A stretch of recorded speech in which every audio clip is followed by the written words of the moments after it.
আসসালামু আলাইকুম রহমতুল্লাহ শাইখ। সালাম রহমতুল্লাহ বরকাত। জি, জি শাইখ, বলেন। বাংলাদেশ থেকে বলছিলাম। আচ্ছা আচ্ছা, মাশাআল্লাহ, বলেন। শাইখ, বাংলাদেশের একজন আলেম, উনি রাসূলুল্লাহ সাল্লাল্লাহু আলাইহি ওয়াসাল্লামকে অবমাননা করার ব্যাপারে বলতেছেন এখন বিক্ষোভ মিছিল করা হুম, আমলে চলে। এই ব্যাপারে উনি দলিল দিয়েছেন নুয়াইম বিন হাম্মাদ রাহিমাহুল্লাহর হিলিয়াতুল আউলিয়া কিতাবের। উমর রাদিয়াল্লাহু তাআলা আনহু যেদিন ইসলাম ধর্ম গ্রহণ করেছেন ওই ঘটনাটিকে, এবং আরো বলেছেন সূরা তাওবার 120, 21 এবং 22 নম্বর আয়াতটাকে। এবং উনি আরো বলেছেন যে তারা সৌদি আরবে বসে আহ, মিছিল করার ব্যাপারে দলিল খুঁজে পায় না। জি। আমার মনে হচ্ছে উনি এই কথাটা আপনাকে উল্লেখ করে বলেছেন, আল্লাহু আলম। এই ব্যাপারে একটু শেখ বিস্তারিত আলোচনা করেন। আমিও সেই বক্তাকে বলবো যে আমার কাছে মিছিল করার দলিল আছে, বিক্ষোভ করার দলিল আছে, কিন্তু বিক্ষোভ মিছিল কারা করেছে জানেন?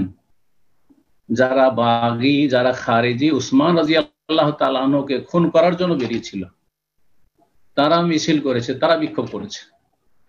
আর আবু বকর জাকারিয়া সাহেব এই বিষয়টা কিন্তু একটা আলোচনা করেছেন।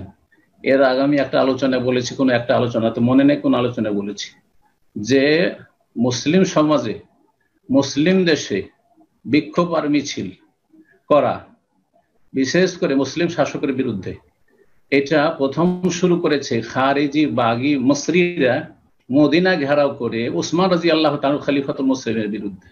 কথা বোঝা গেছে? বাকি কথা হলো যে কোন কাফের রাসূলুল্লাহ সাল্লাল্লাহু আলাইহি ওয়াসাল্লাম অবমাননা করেছে, তার বিরুদ্ধে বিক্ষোভ মিছিল করা যাবে কিনা, সেটা শান্তিপূর্ণ হইতে হবে, কিছু শর্ত সাপেক্ষ, সেটা ওলামাদের মধ্যে মতভেদপূর্ণ।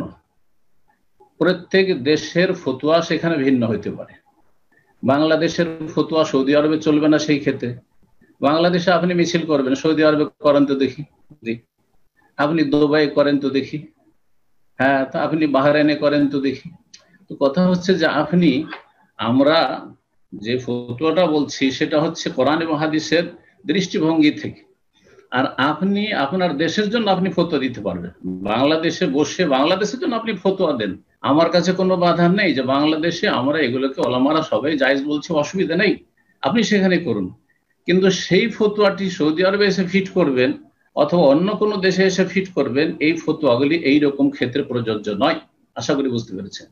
আর যদি মিছিল হিসাবে ধরেন আর বিক্ষোভ হিসাবে ধরেন এই মাসআলাটি, তাহলে তার দলিল হচ্ছে বাগী খারিজিরা করেছে।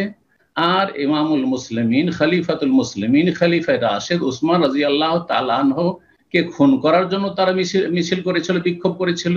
আর তারা খুন করেছিল, তারা খুনি ছিল। আর বাগীদের শাস্তি সম্পর্কে হানাফি ফিকায়, শাফি ফিকায়, মালিকি ফিকায়, হাম্বলি ফিকায়, সমস্ত ফিকাতে যে বিধান রয়েছে সেটা পড়ার জন্য ওই আলেমকে যে ফতোয়া খুঁজে পেয়েছে তাকে বলবো যে কিতাবুল বগাত পড়ে নিন, যে বাগীদের দণ্ডবিধান কি সরকারের কাছে। কথা বোঝা গেছে? তো এত সহজে শুধু সারা দুনিয়ার ফতোয়া ওখানে বসে ওই স্বপ্ন যোগে হাসিল করলে হবে না।